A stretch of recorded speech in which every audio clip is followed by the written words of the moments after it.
All right, the next area we want to talk about is active clients are maximized. This is the fourth achievement and probably one of the most neglected in terms of active clients are just the best way. They're the easiest in terms of getting more work, getting more income, adding to our annual revenue. The reason that is because we're working with them, they trust us, they're already paying us. Because of all those factors, there's less friction. It makes it a lot easier to get new projects. As long as we've got the capacity to do it and the client's happy with us, this should be a no-brainer. In order to do that, there's a couple things that we need to keep in mind. And first is we need to cultivate client relationships. We need to be meeting with our customers. We need to be talking to them even outside of just the work we do. We need to have a relationship with them. We need to care about them and their life and their family and community beyond the work that we do with them. And sometimes it might be as simple as getting a meal, giving them a call, wishing them happy birthday, just letting them know, that we care beyond the work we're doing. And sometimes this can be best done when we're not working together. When there's a gap between the time we're working together, just reaching out and interacting with them, even when there's nothing in terms of a financial working engagement that's incentivizing us to do that.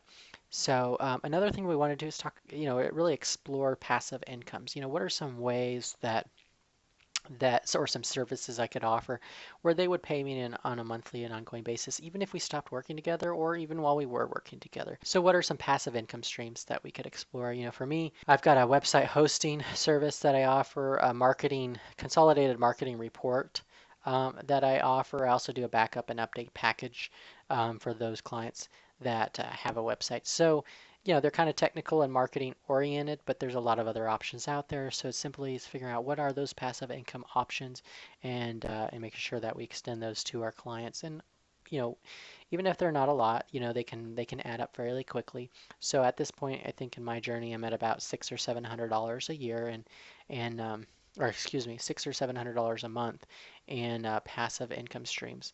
And so, it's not a lot, but over the course of the year, that's $8,000 or $9,000 there, and it's a lot of money when you consider it as part of your annual income. It's a good percentage of it. So we want to definitely keep that in mind and take it seriously.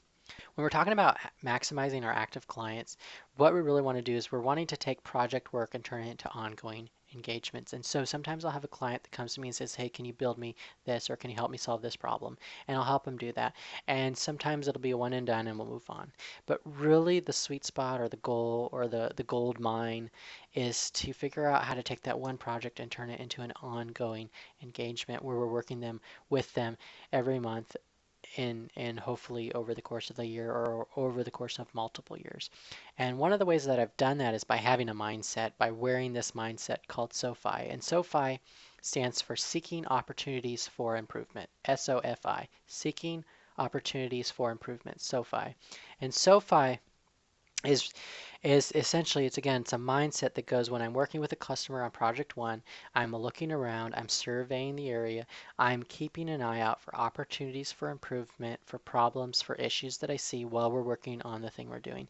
And the idea is not to get too distracted by those things, but to simply document them, to have a project management system that organizes those things so that when I'm finished project one, I can come back to the repository of ideas and go, okay, we've got these other things, do you want to move forward on addressing these? And so we go from one project to the next, and we've already got the next one lined up by having this mindset. So the idea is we got to document and we've got to organize those things that come to mind. And so one of the ways that I do that is I use a system called IDEMA, IDEMA, Ideate, Discover, Execute, Maintain, Audit. Ideate, Discover, Execute, Maintain, Audit, IDEMA. And this is a system, it's a framework for capturing and sustaining ideas. And when I go into a company and I start to aggregate these ideas for these opportunities for improvement, I will take them, I will see them, and I'll put them into one of these buckets. Each of these letters, I'll create a board in Trello or an Airtable, and I'll essentially start to place ideas in ideate. So projects that have started been planned, I'll put them in discovery. Projects that were executed but they weren't finished, I'll put them in there. Projects that are being maintained, they're being done on a regular basis, I'll put them in there. And then there's things that, oh, you know what, we need to audit this or we need to audit that. And I'll start to plug those into the audit stage. And so this IDEMA framework really gives me a great way to organize the different ideas and concepts that come from using the SOFI mindset. And so That's really helps sets the stage ultimately for what I call the sweet spot working relationship. And this is when I think about a client, ultimately I want all my clients to be a sweet spot client. And this means that I get proactive and responsive communication. They're responding to my emails, phone calls, and texts within a reasonable amount of time, and they're not essentially ignoring me or whatnot. And if there is, there might be a reason or whatnot, but what's the normal? And the second is value the relationship. Do I care about the work we're doing, the person that I'm working with, the company that we're working with? Those intangibles that are more than just the money.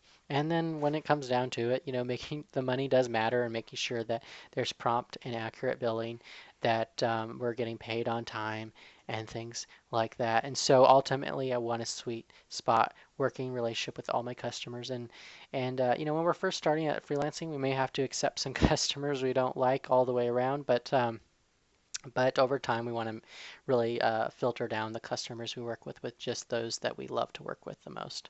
So those are a few of the ways that we really maximize our active clients. Again, it's one of the areas that tends to be neglected, but is the most easiest ways to increase the amount of income and work that we're getting. And some of it just takes being proactive, having some tools and systems and a mindset to help us really take advantage of that in a way that's organic and invited. And so that's what it means to maximize our active clients. So next, we're going to talk about how do we be unaffected by the roller coaster, the ups and downs that come with freelancing.